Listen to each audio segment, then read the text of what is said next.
Alors, rebonjour. Ce chant, Mon Dieu plus près de toi. Quel chant fantastique, incroyable, qui nous appelle à dépendre de Dieu. Et ce chant-là, je me rappelle un jour, ma mère était venue me voir lorsque son père est décédé, puis elle m'avait demandé de chanter ce chant-là directement devant ma famille et les amis qui étaient inconvertis. Et puis, je me demandais qu'est-ce que je suis en train de faire là. Je suis en train de chanter un chant qui nous appelle à dépendre de Dieu. Mais en fait, c'est un chant qui appelle les chrétiens à dépendre de Dieu et je me sentais vraiment mal, mais vous savez, le Seigneur est bon et a su, dans sa grâce, toucher toutes sortes de personnes qui étaient là. Et pendant le chant, tantôt, j'étais en train de réfléchir et pour ceux qui ne me connaissent pas, avant de connaître le Seigneur, j'ai eu un problème de gambling pendant plusieurs années, de l'âge de 17 ans jusqu'à l'âge de 24 ans. Et puis, je me rappelle un jour, j'étais devant une machine parce que je jouais au bowling et puis j'étais en train de mettre tout mon argent dans cette machine-là. Puis je me rappelais que le dernier 20 $ que j'arrivais pour mettre dans la machine qui servait probablement à me nourrir, euh, j'ai décidé de vouloir le mettre dedans, mais juste avant, j'ai prié parce que je croyais malgré tout en Dieu, mais ma vie n'avait aucune obéissance devant lui.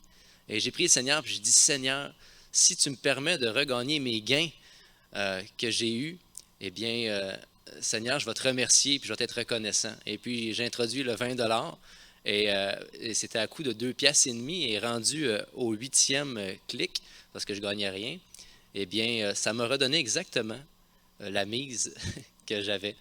Et après 5 minutes, j'avais déjà plus d'argent parce que tout l'argent que j'avais reçu, je l'ai remis encore une fois dans cette machine-là. Pourquoi cette histoire-là? Ça nous rappelle qu'on ne peut pas avoir confiance en la chair, mais on veut s'approcher de Dieu. C'est lui vraiment qui transforme nos vies. C'est lui qui change les cœurs de pierre en cœurs de chair.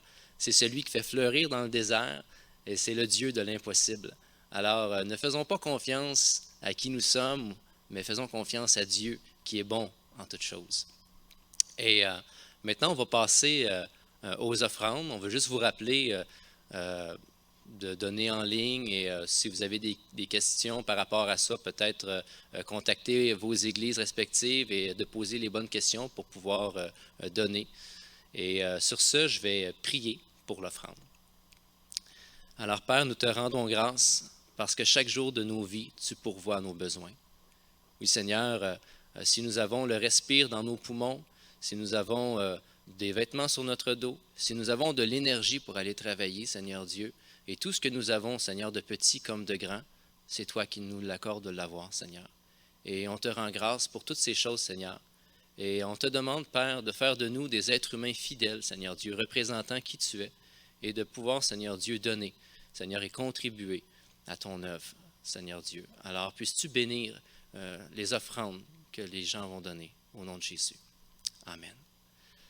Alors, sur ce, on va passer aux annonces et aussi à la capsule pastorale avec Daniel Jonf. Eh bien, bonjour à chacun et chacune d'entre vous à la maison, frères et sœurs. C'est le fun de commencer à pouvoir sortir un peu plus, puis se voir un peu plus. Vous savez, il n'y a que de l'espoir devant nous parce que c'est Dieu qui est au contrôle de toutes choses et il permet que les choses se rétablissent dans l'ordre des choses de la nature. C'est comme ça qu'il a conçu les choses. Et ensemble, ce matin, on vient de prendre un temps pour prier, pour remercier Dieu pour sa fidélité, pour les offrandes. On voulait vous remercier au nom de l'Église du Flambeau. Vous savez, dans toutes les difficultés financières qui viennent avec l'incendie, la reconstruction, les surprises dans les rénovations, puis les travaux supplémentaires imprévus, puis toutes sortes de choses, eh bien, en plus, avec la pandémie bien, tout ça, ça a apporté des dynamiques financières difficiles. Puis l'Église du Flambeau a fait appel à votre aide.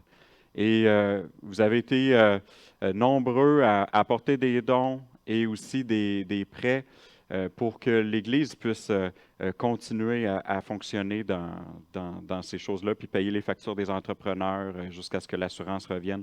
Donc, on voulait vous remercier, les gens de l'Église du Flambeau, les gens de l'Église de l'Espoir aussi, vraiment, puis remercier Dieu. Remercions Dieu ensemble pour sa fidélité à travers ce qu'il vous inspire dans tout ce que vous pouvez vivre. d'être généreux. Merci Seigneur. Ça, c'est une chose qu'on voulait communiquer.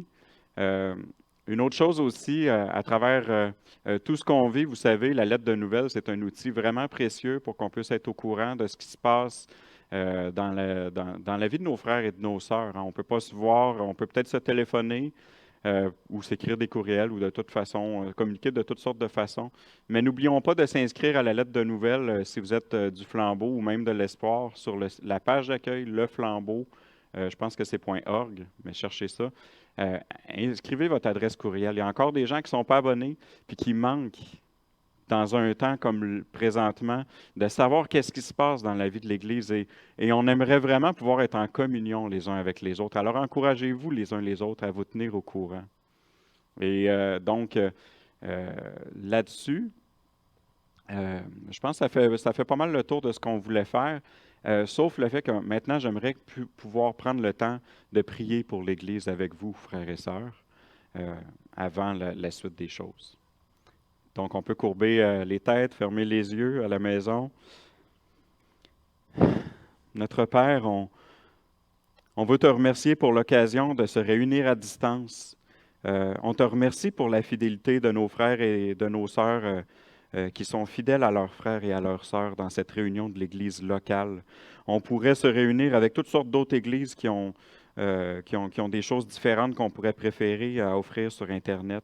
Mais non, on choisit de s'unir ensemble parce que c'est ça à quoi tu nous as appelés, se connaître les uns les autres pour te servir ensemble et pour te connaître à travers nos frères et nos sœurs.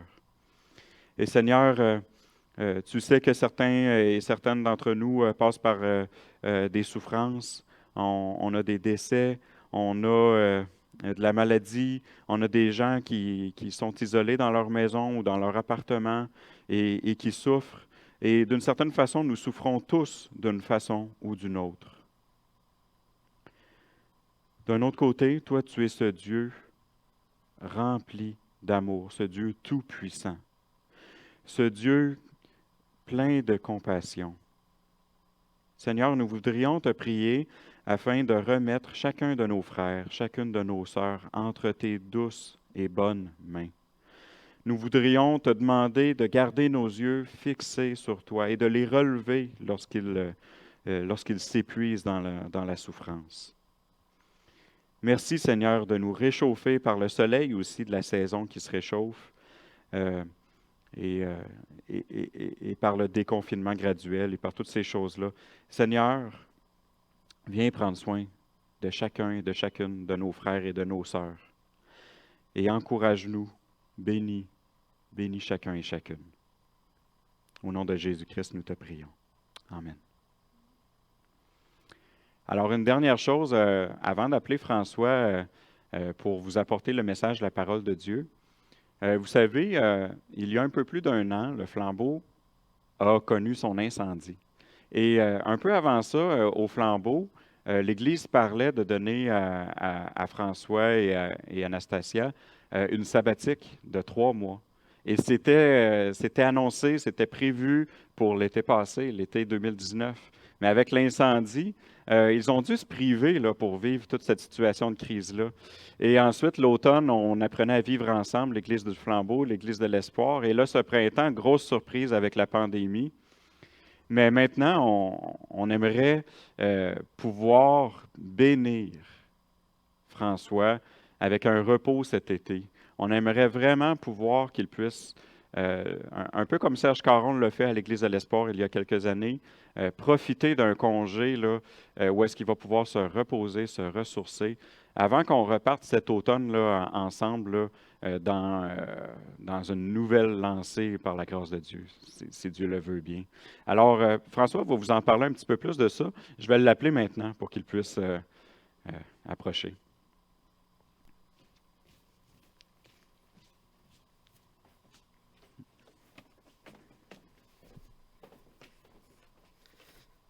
Merci, Daniel. Est-ce qu'on m'entend? Oui. Oui, c'est ça. Avec tout ce qu'on vit, ce qu'on a vécu dans la dernière année, tout ça, donc j'étais supposé de prendre la sabbatique à l'été dernier. Et puis finalement, j'ai décidé, même si le Conseil des anciens voulait que je l'apprenne quand même, certains membres du Conseil des anciens voulaient que je l'apprenne quand même l'année passée, on avait décidé de ne pas le faire dans la crise qu'on vivait et tout ça. Je trouvais trop important d'être là et de prendre soin. Et cette année encore, avec le contexte de la pandémie, encore là, on ne voulait pas l'apprendre, moi et ma femme. Et dernièrement, il y a un de mes fils qui vit aussi un burn-out scolaire et tout ça. Je vais vous envoyer une lettre pour expliquer aussi ce qu'on vit et qu'est-ce qui nous a amené aussi à prendre la décision. Une décision qui était rapide de prendre un temps d'arrêt cet été, sachant que là, les choses sont en train de se replacer et tout ça. Donc, je vais vous envoyer une lettre que vous allez recevoir qui raconte un peu plus le processus de décision qu'on a pris pour en arriver là. Et là, les anciens de l'Espoir et du Flambeau voulaient complètement me laisser aller sans problème, mais moi, je voulais garder quand même le temps mais j'étais cédulé pour prêcher aussi durant l'été. Je voulais garder ça. Mais là, les gars, ils ont dit, François, ils se sont mis à plusieurs. Ils ont dit, François, non, on veut que tu te reposes vraiment. Fait que ils m'ont convaincu finalement. En fait, je n'avais pas le choix d'accepter. Donc, ça va être un temps de repos. Par contre, vous allez recevoir régulièrement des nouvelles de notre part. Vous allez recevoir aussi, on veut faire, moi et ma femme, des petites capsules autour du feu, où on va lire des livres et qu'on va se partager ce qui nous a touché au travers des livres. Donc, ça va s'appeler la capsule autour du feu. Donc, vous allez voir ça. On va rester en contact quand même pendant ce temps-là. Donc, dans les prochains jours, ou peut-être même aujourd'hui, vous allez peut-être recevoir une lettre de notre part qui explique ça. Et on veut aussi se mettre à faire plus de lettres de nouvelles pour que vous puissiez voir qu'est-ce qu'on vit et que vous puissiez prier pour nous autres aussi. Donc, merci beaucoup pour ce temps de repos-là. On est fatigué physiquement, mais aussi émotionnellement, donc dans tout ce qu'on a vécu. Donc, on va, par la grâce de Dieu, se relever. Donc, ceci étant dit, on est dans un temps de chamboulement, mais peut-être que juste cette annonce-là vous chamboule aujourd'hui. On est dans un temps de chamboulement qui semble s'étirer, hein, même si la rigidité du confinement commence à s'estomper un peu, même si juste aujourd'hui, l'équipe de louanges qui était là, le fait que là, je ne sais pas si la caméra le voit, mais il y a certaines personnes, mais c'est les gens de l'équipe de louanges et de la technique qui sont là. Et Mario m'a dit, qui est là, François, regarde la caméra. Mais là, ça fait tellement longtemps qu'on n'a pas eu de public que là, je vais vous regarder tout le monde et la caméra aussi. Donc, je vous salue à la maison. Et donc, on vit quelque chose qui semble insupportable, qui semble s'étirer aussi. Et en jasant avec plusieurs d'entre vous, il y a certaines personnes qui me confient que dans ce temps de vie d'église virtuelle, ils trouvent ça vraiment difficile, ils trouvent ça vraiment épuisant. Même si depuis des mois, on se voit virtuellement, il y a une certaine solitude qui est là chez les personnes parce qu'il y a comme l'obstacle de l'écran. Les gens ont soif de se voir, de se toucher. Et là, on dirait que c'est pire un matin. On voit quelques personnes, on a juste envie de les serrer dans nos bras, de les prendre une poignée de main. On ne sait pas trop comment réagir. On est là. Et on a soif de vivre une communion fraternelle sans l'obstacle de l'écran. Puis même si à tous les dimanches matins, depuis le confinement, il y a un membre de l'équipe de louange qui a préparé des chants. Et là, on est là, nous, à l'écran, puis on chante en famille, on s'entend fausser, tout ça. Il me semble que c'est différent, c'est un peu plus difficile. Hein? Il y a même des gens de l'équipe de louange qui m'ont confié que leur manière à eux d'exprimer leur amour, leur manière d'être édifiés, c'est par les chants puis la louange en Église. Puis vu que depuis tout ce temps-là, on peut pas le faire ensemble, eux-mêmes ne peuvent pas exercer leur ministère public d'édifier les autres et d'être édifiés par les autres. Et il y en a qui ressentent un certain manque. Ils ont l'impression d'être en manque de quelque chose. Tous ceux, en fait, qui exerçaient un ministère public dans l'Église, présentement, ont hâte, ont soif de recommencer ce ministère-là. Il y en a aussi qui ont soif d'entendre des messages en Église, parce qu'ils ont l'impression que devant l'écran, c'est impersonnel. Et tout le côté personnel est altéré. Puis même chose pour les prédicateurs. C'est un moment vraiment difficile parce que quand on prêche là, à une caméra, on ne voit pas l'étincelle dans les yeux de chacun lorsqu'ils ont découvert une vérité sur la personne de Jésus. On ne voit pas non plus les points d'interrogation dans les faces quand il y a quelque chose de pas clair qu'on a dit, puis que là, on se reformule, on reformule ce qu'on vient de dire pour s'assurer que chacun ait bien compris. Donc, toute cette interaction-là, de parler à quelqu'un, puis de se faire parler par toutes les mimiques de face ou de gestes, ou quelqu'un est en train de s'endormir, OK, là, je vais changer mon ton, tout ça pour le réveiller. Mais on n'a tout pas ça, donc c'est vraiment difficile. On a soif de prêcher devant les gens, d'être en relation avec les gens. On a soif d'une interaction.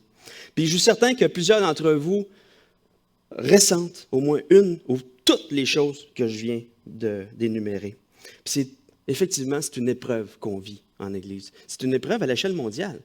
C'est vraiment spécial. Avant, on vivait des libertés. On ne s'en rendait pas compte de toutes ces libertés-là. Hein? Et c'est normal que lorsqu'on vit des libertés, puis ces libertés-là nous ont enlevées, puis qu'on a soif. On a soif de ces interactions-là publiques sans aucun obstacle pour vivre nos libertés. C'est vraiment un chamboulement. C'est une épreuve. C'est une épreuve qui nous amène à avoir soif. On a soif de revivre ça comme avant. Et le titre de mon message aujourd'hui, c'est « J'ai soif ». J'ai soif. Et préparez-vous un verre d'eau parce que je vais dire le mot « j'ai soif » très souvent. Vous allez avoir soif. Puis c'est normal dans l'épreuve d'avoir soif de ce qu'on a l'impression d'avoir qui nous manque. Et ce qu'on va voir un matin, on va voir trois choses. C'est que dans l'épreuve, la première soif qui vient, en fait, c'est la plus grande soif qui est là, c'est la soif de Dieu. C'est une soif de Dieu qui apparaît. La deuxième chose qu'on va voir, c'est comment cette soif-là peut être assouvie. Puis la troisième, c'est que celui qui est abreuvé vit dans l'espérance. Et on va voir ça au travers du psaume 63. Pendant que vous tournez à la maison dans votre Bible, je vais vous raconter un peu le contexte du psaume 63. Le psaume 63 a été écrit par le roi David qui vivait une épreuve incroyable, une épreuve super grande.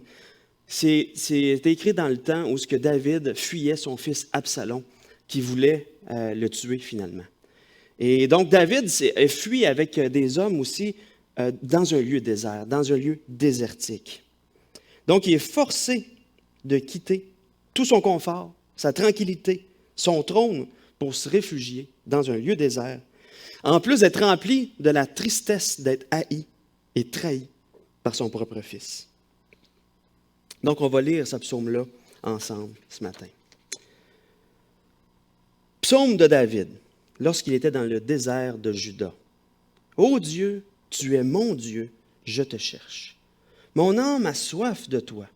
Mon corps soupire après toi, dans une terre aride, desséchée, sans eau. Ainsi, je te contemple dans le sanctuaire pour voir ta puissance et ta gloire. Car ta bonté vaut mieux que la vie. Mes lèvres célèbrent tes louanges. Je te bénirai donc toute ma vie. J'élèverai mes mains en ton nom. Mon âme sera rassasiée comme de mets gras et succulents. Et avec des cris de joie sur les lèvres, ma bouche te célébrera. Lorsque je pense à toi sur ma couche, je médite sur toi pendant les veilles de la nuit. Car tu es mon secours, et je suis dans l'allégresse à l'ombre de tes ailes. Mon âme est attachée à toi, ta droite me soutient. Mais ceux qui cherchent à m'ôter la vie, iront dans les profondeurs de la terre. Ils seront livrés au glaive. Ils seront la proie des chacals. Et le roi se réjouira en Dieu. Quiconque jure par lui s'en glorifiera, car la bouche des menteurs sera fermée.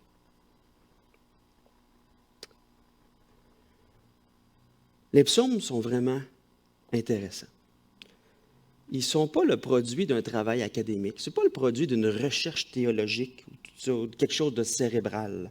Les psaumes sont le fruit d'un cœur qui a besoin de s'exprimer à Dieu. Les psaumes sont l'expression écrite des sentiments. On voit là, on est en train de lire un cœur qui s'exprime, un cœur qui souffre à Dieu. Puis dans ce psaume-là, on voit que David vit une épreuve sans pareille, une épreuve où il va exprimer sa soif de Dieu. Et donc, on voit dans les versets 1 à 3 que dans l'épreuve, la soif qui ressort, c'est la soif de Dieu. Parce que David se trouve dans un lieu désert. Il est vraiment dans un désert. Là. Dans un désert, c'est littéral. Là.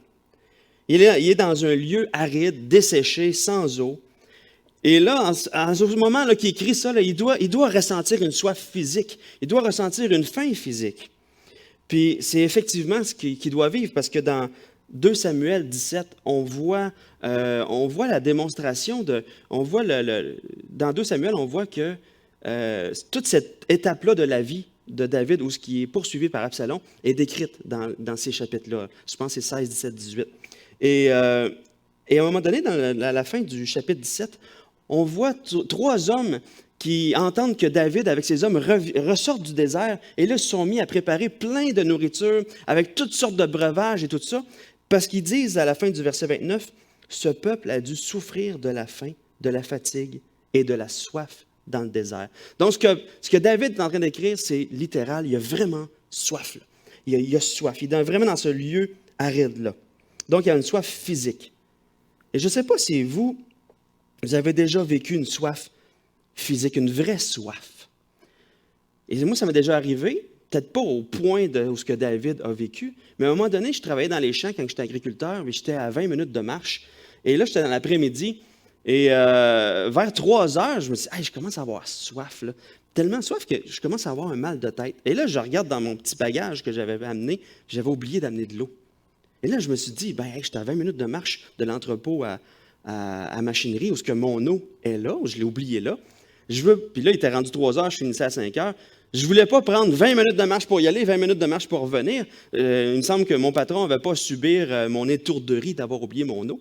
Donc, je me suis dit, je vais être capable de toffer, je vais continuer. Là, le mal de tête commençait de plus en plus grand. Et là, tout ce que je rêvais pendant que je travaillais, c'était de boire de l'eau froide, là, ou un bon popsicle, ou un crème glacée. J'avais juste envie de quelque chose de froid. Mais ça, c'est juste le fruit d'une après-midi sans eau. Imaginez ce que David vit. Il y avait probablement plus qu'un simple mal de tête. Puis je suis allé faire des petites recherches sur Wikipédia, puis lorsqu'on est assoiffé, on ressent une grande faiblesse. On le sent partout dans notre corps. Notre langue se colle à notre palais. Imaginez, tu essaies d'avaler, puis il n'y a rien. La gorge te serre, la gorge pique, ça gratte. Ici, il y a du sable dedans, c'est incroyable. Tes muscles font mal. Il peut y avoir de la fièvre, de la confusion, des maux de ventre, des diarrhées, des nausées, des vomissements. Il y a une détresse physique qui se vit là. Une soif comme ça, c'est quelque chose que je suis sûr que peu d'entre nous ont vécu. C'est une grande soif. Et c'est ce qui est intéressant dans ce psaume-là, c'est que David prend cette souffrance physique qu'il vit et s'en sert comme tremplin pour exprimer la soif qu'il a de Dieu. C'est une soif de Dieu tellement grande qu'il vit, qui est comparée à sa soif physique extrêmement grande qu'il vit. Pour lui, son âme a soif de Dieu. Son corps soupire après Dieu. Et même s'il a soif physiquement dans son épreuve, la plus grande soif qu'il ressent, c'est la soif de Dieu dans son épreuve. Puis cette comparaison-là de sa soif physique avec sa soif de Dieu démontre que toute sa personne a soif de Dieu. C'est une grande comparaison qu'il fait. Comme son corps a extrêmement soif et a besoin d'eau pour vivre, il exprime que de la même manière, son âme a extrêmement soif de Dieu dans cette épreuve-là. Et au verset 3, on voit, je vais juste changer ça, et au verset 3, on voit que c'est de cette manière-là que David contemple Dieu dans son sanctuaire. David, à ce moment-là, à l'époque de David, là, pendant qu'il écrit, David, en ce moment, est privé de la présence de Dieu dans le désert. Parce que la présence de Dieu, à cette époque-là, était à un lieu précis, était dans le sanctuaire, était dans le tabernacle. Et David, en fuite, n'avait plus accès à la présence de Dieu, là où Dieu habitait. Son âme avait soif de la présence de Dieu, autant que d'un bon verre d'eau froide. Pour nous aujourd'hui, à cause du sacrifice de Jésus sur la croix, à cause que sur la croix, Jésus, son pardon nous est offert, il a lavé nos péchés, mais aujourd'hui, nous sommes l'habitation de Jésus. Nous sommes le corps de Christ, nous sommes son sanctuaire. Jésus-Christ habite en nous par son esprit. Nous sommes le sanctuaire de Dieu.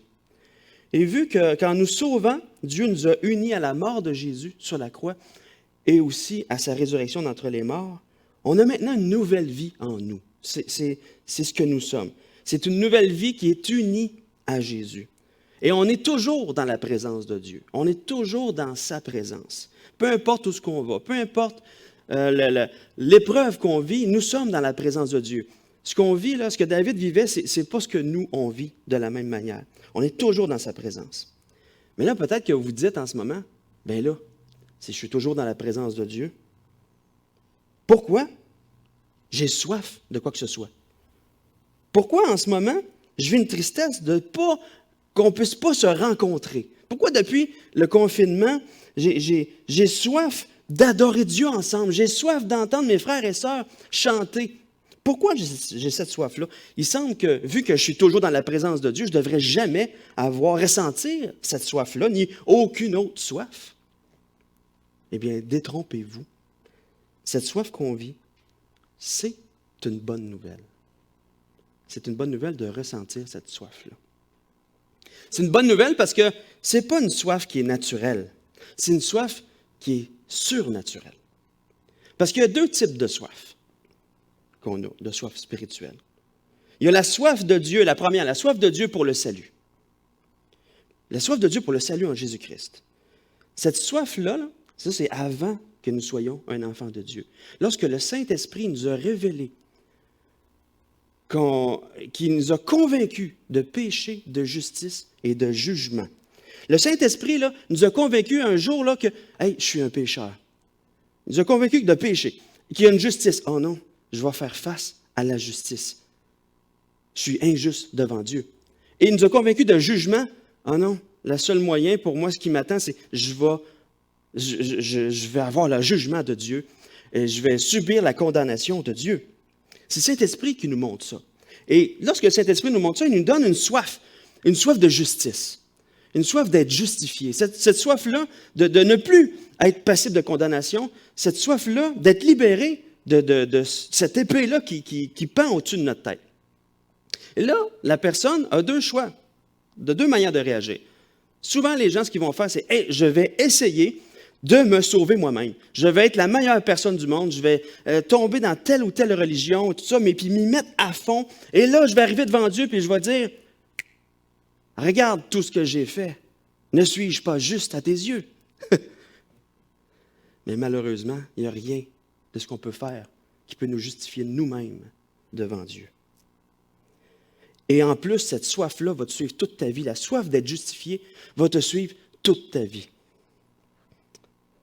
Elle ne sera jamais assouvie.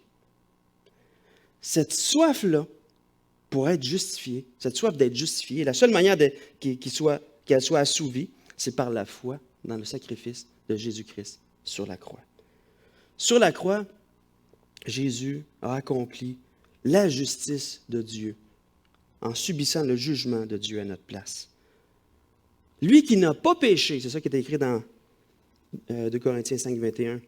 Lui qui n'a pas péché, Dieu l'a fait devenir péché pour nous, afin que nous devenions en lui justice de Dieu.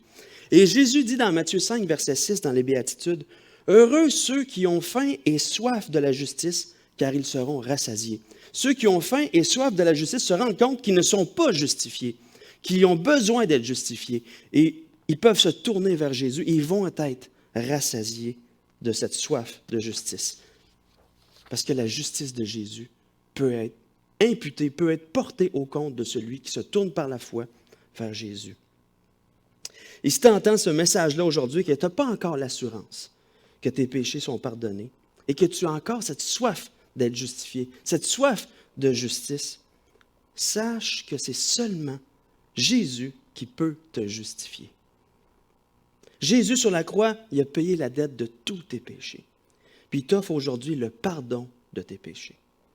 Tout ce que tu as à faire, c'est d'abandonner cette idée-là que tu peux te justifier toi-même. Puis puis d'arriver devant Jésus puis de dire, c'est juste toi qui peux me justifier. Je crois que ton sacrifice sur la croix est pleinement suffisant pour le pardon de mes péchés. Mets ta foi en Jésus aujourd'hui. Tu n'auras plus soif de justice parce que Jésus te justifie lui-même. Et une fois que tu vas t'être tourné vers Jésus, il a pardonné tes péchés. Il te fait devenir une nouvelle créature qui est maintenant unie à Jésus par le Saint-Esprit. Et le Saint-Esprit en toi te donne une autre soif, une deuxième soif. C'est une soif de Jésus. C'est une soif qui est continuelle. Tu as toujours soif de Jésus, une soif d'apprendre à le connaître à travers sa parole, une soif de le louer, une soif de le chanter, une soif d'être réuni avec d'autres enfants de Dieu qui ont aussi soif d'être réunis avec d'autres enfants de Dieu pour louer puis pour adorer Dieu. C'est une soif qui est surnaturelle. C'est cette soif-là de Dieu est un signe de vie spirituelle. Si tu vis cette soif-là aujourd'hui, c'est que tu es vivant. C'est un nouvel instinct que tu as. Tu es né de nouveau en Jésus et Jésus te donne des nouveaux instincts. Comme le bébé qui vient de naître, le premier jour qu'il naît, là, a un instinct naturel de chercher le sein de sa maman pour être nourri. C'est spécial, là. Il y a des expériences qui sont faites. La maman la couche, l'infirmière le met sur le ventre et le bébé rampe tranquillement vers le sein. C'est vraiment incroyable pour téter. C'est naturel pour lui. De la même manière, l'enfant de Dieu a de nouvelles aspirations. Puis c'est la soif d'aller à Jésus pour se nourrir, pour apprendre à le connaître. S'émerveiller devant sa personne, se réjouir de qui il est. Aimer la famille dans laquelle il le greffe maintenant aussi. C'est un nouvel instinct. Ce désir-là aussi de s'édifier les uns les autres et ce désir-là aussi de le partager à ceux qui ne le connaissent pas. C'est tous des instincts naturels, des soifs naturelles que Dieu nous donne. On a cette soif-là. C'est normal que tu ressentes cette soif de se réunir à nouveau ensemble, en assemblée, parce que c'est le Saint-Esprit en toi qui te donne le désir de le faire.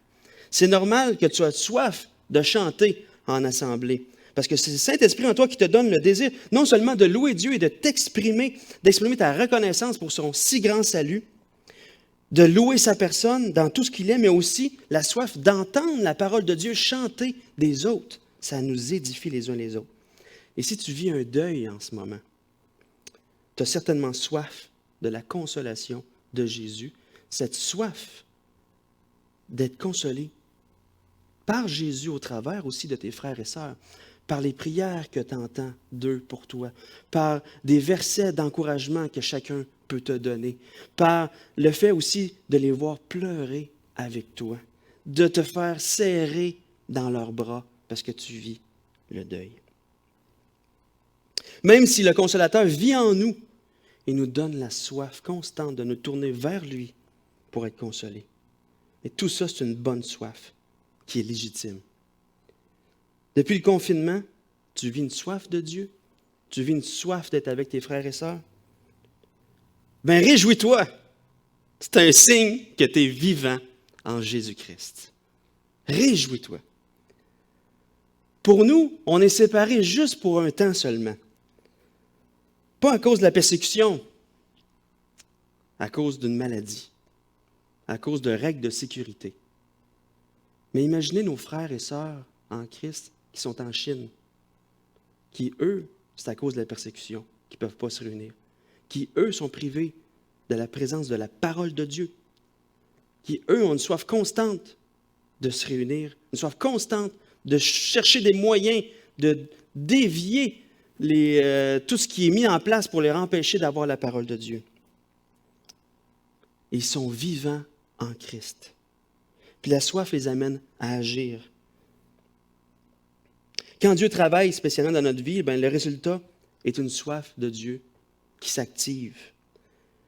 Et il y a ce désir-là de trouver des moyens de prendre soin les uns les autres. Donc c'est normal que tu as hâte de recommencer à servir les autres. C'est le Seigneur qui met ça dans ton cœur. Il veut te faire marcher dans les œuvres qu'il a préparées d'avance. Mais même dans ce temps de confinement-là, il y a des œuvres pour toi aussi. Il peut t'amener Et il peut te donner des bonnes idées pour prendre soin de tes frères et sœurs, malgré le confinement à distance. Et si on revient au roi David, dans les psaumes, cette soif qu'il a est une soif de Dieu. Il se souvient de la présence de Dieu dans le sanctuaire. Maintenant, comment cette soif-là peut être assouvie? David, là, il vit un grand chamboulement. Son chamboulement, là, il est super grand. Là. Il est passé du palais au désert, du lait et du miel à du sable, de l'air frais ombragé au soleil brûlant, d'une relation familiale paisible à des querelles et même des pensées meurtrières de la part de son fils, Absalom. Cet inconfort dans la vie de David est vraiment majeur. Pourtant, il ne se laisse pas écraser totalement par ces choses-là, comme si ces choses-là étaient la source primaire de sa joie et de sa paix. Mais ces choses-là l'amènent à reconnaître que la seule vraie source de joie et de paix, la seule vraie source de bonheur, c'est de connaître Dieu. C'est sur lui qu'il s'appuie pour traverser cette épreuve avec confiance et persévérance. Donc, on voit dans les versets 4 à 9, on voit un David qui se défocus de ses émotions de détresse reliées à cette soif de Dieu-là pour se réjouir du fait qu'il connaît Dieu. Il se réjouit à quel point Dieu est bon. Sa bonté vaut mieux que la vie. Hein? Le beau chant grec, c'était super beau ce que tu chantais tantôt. Je suis sûr que tout le monde va être édifié ce matin. Il va y avoir des larmes qui vont venir. La hâte encore. Tu ranimes notre soif de chanter en église, c'est incroyable. Sa bonté vaut mieux que la vie. Sa bonté vaut mieux que tout ce qui existe dans le monde. Il reconnaît que cette soif-là d'être dans la présence de Dieu ne peut être assouvie. Cette soif, il n'y a rien dans le monde qui peut assouvir réellement la soif qu'il a, cette soif de Dieu. Ça l'amène à célébrer, malgré l'épreuve qu'il vit, ça l'amène à célébrer Dieu. Il sait qu'un jour, son âme va être rassasiée de mets succulents dans la présence de Dieu, dans son sanctuaire. Il a hâte de recommencer à adorer Dieu publiquement dans le sanctuaire. Dans l'épreuve qu'il vit, il médite sur Dieu pendant la nuit. Il met sa confiance en lui parce que Dieu est son secours. Sa droite le soutient. Sa vie est attachée, est collée à Dieu. Et il y a une joie qui arrive dans le cœur de David. Il est dans l'allégresse à l'ombre des ailes de Dieu. David, malgré sa soif de Dieu qu'il a parce qu'il ne peut pas entrer dans la présence de Dieu qui est dans le tabernacle, il trouve sa joie à méditer dans la bonté de Dieu et que c'est lui qui va le délivrer. Pour nous, aujourd'hui, dans les épreuves qu'on vit là, présentement, peu importe, que ce soit en lien avec le confinement ou pas, toute épreuve confondue, que ce soit le deuil, dans l'attente, la souffrance qu'on vit, de ne pas pouvoir louer Dieu ensemble, dans cette soif de Dieu qu'on vit, on peut réaliser que nous sommes quand même dans la présence de Dieu, de focusser sur cette vérité-là. Par sa vie en nous, on est dans sa présence. On peut méditer sur son grand salut. On peut profiter de ces moments-là un peu plus seuls pour approfondir cette connaissance de Jésus au travers de sa parole. À mesure qu'on apprend sur la personne de Jésus, son œuvre sur la croix, nos lèvres vont célébrer ses louanges, même si on est seul ou en famille. Et comme je disais tantôt, même si on ne chante pas bien. Parce qu'en Jésus, on est déjà rassasié de mets succulents. C'est la réalité. On est déjà rassasié de mets succulents. On a la joie du Saint-Esprit en nous qui nous amène à adorer Dieu, même si on est seul. On peut être dans l'allégresse et rempli de reconnaissance parce qu'on appartient à lui, on est unis à lui. Notre vie est collée à celle de Jésus et on peut s'en réjouir. Dans cette soif légitime qu'on vit, on peut toujours nous abreuver. On peut toujours s'abreuver à Jésus.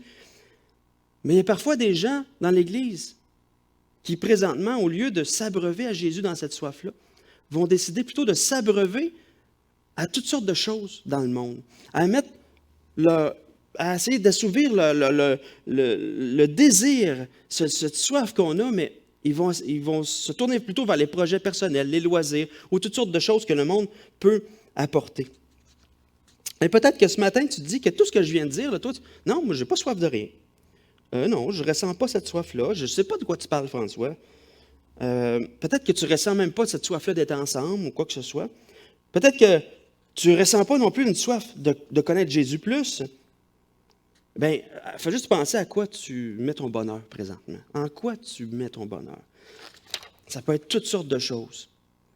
Mais si tu continues de cette voie-là, tu vas te rendre compte que cette soif-là ne va jamais réellement assouvie. C'est peut-être que momentanément, ça va te donner à oublier que, hey, j'ai besoin des frères et sœurs, j'ai besoin de connaître encore plus Jésus. Et peut-être que là, tu te sens indifférent par rapport à tout ce qu'on vit. Peut-être que tu te sens indifférent par rapport au fait que, je n'ai pas besoin, finalement, je me rends compte que je n'ai pas besoin de mes frères et sœurs, je n'ai pas besoin de mon temps avec Dieu non plus. Le petit message du dimanche matin, il me suffit, puis que je sois là ou pas là, ça ne dérange pas.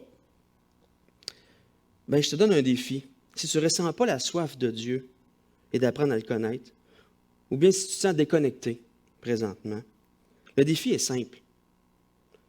C'est juste, je te donne un petit défi, prends un chapitre de la Bible, juste un, puis fais juste chercher à découvrir Jésus dans ce chapitre-là. Comment ce chapitre-là révèle Jésus? Comment il parle de Jésus? Puis au travers de ce que tu vas découvrir, il y a une soif qui va arriver, une soif qui va t'amener à vouloir aller plus loin dans ta connaissance de Jésus qui va apparaître, parce que c'est le Saint-Esprit en toi qui, comme à un moment donné, je l'avais expliqué, on est comme des violons. Et quand on entend un violon, mettons la corde La, il y a une note La qui va sonner quelque part, bien la note La, la corde La va se mettre à vibrer toute seule, parce qu'elle va capter les ondes de cette note-là. Et le violon, même si on ne touche pas, va chanter tout seul. Que ce soit Sol, Ré, La ou Mi, il va y avoir quelque chose. Si on met un violon à côté d'une télévision, puis qu'il y a quelqu'un qui parle, puis son intonation va capter des notes, mais le violon à côté, lui, il va chanter tout seul. C'est très, très subtil. Si tu te colles l'oreille dessus, tu vas l'entendre. De la même manière, le Saint-Esprit qui est en nous va capter les ondes de la parole de Dieu qui a été écrite par le Saint-Esprit. Donc, c'est la même personne qui entre dans la même onde et qui te rend joyeux. Donc, fais juste lire un chapitre, puis découvre Jésus au travers. C'est peut-être niaiseux ce que je dis, mais la faim vient en mangeant. L'appétit vient en mangeant. C'est ça qu'Obélix dit. Tu vas voir que cette soif-là va venir. Mais c'est peut-être que justement, tu tais cette soif-là par autre chose. Mais ça ne va pas assouvir vraiment ta soif.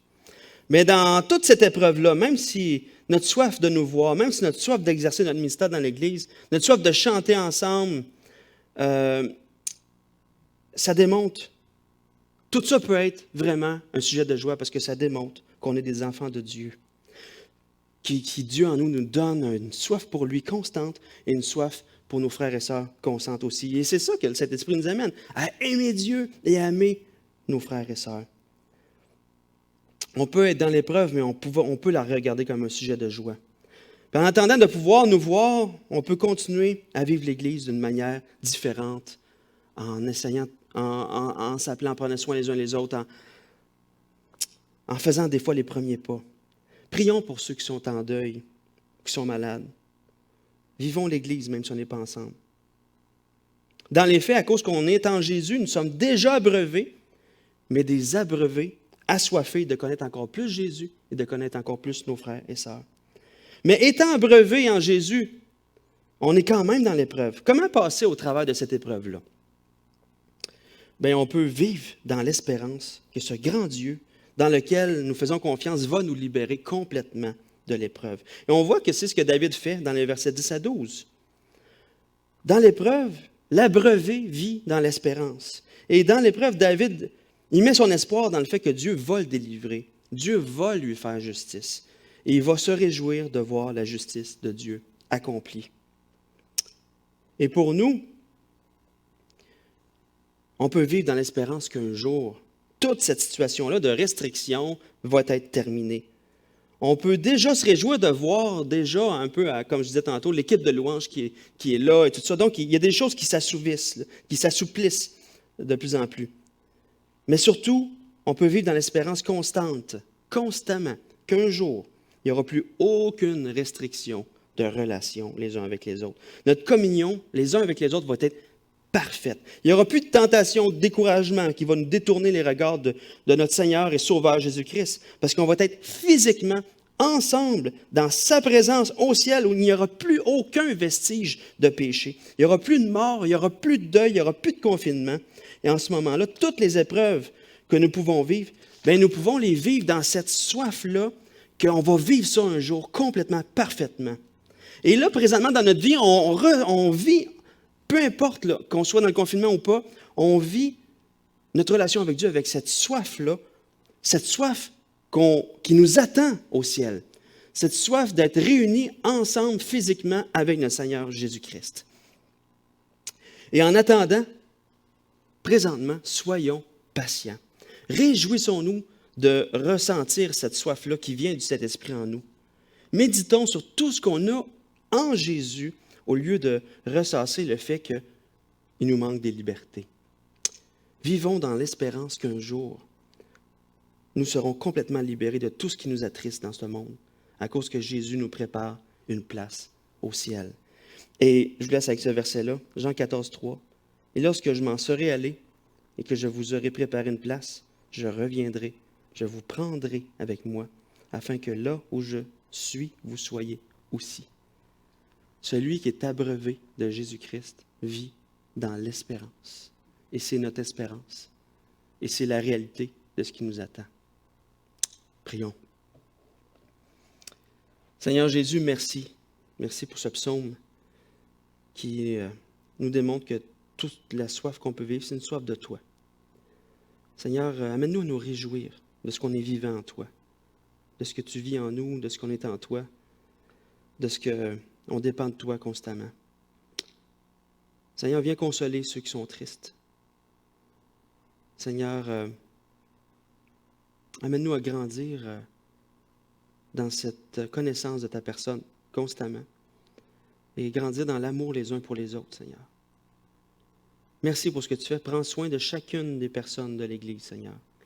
Amène-nous à briller par ta personne en nous, par ta présence en nous, à briller pour ceux qui ne te connaissent pas. Que notre vie puisse pointer vers toi de plus en plus, Seigneur. Merci pour ce que tu fais. Merci pour l'équipe qui était là ce matin. Seigneur, c'était édifiant. Merci pour ce que tu fais. Amen. À ce moment-ci, j'invite l'équipe de louange donc pour un dernier chant.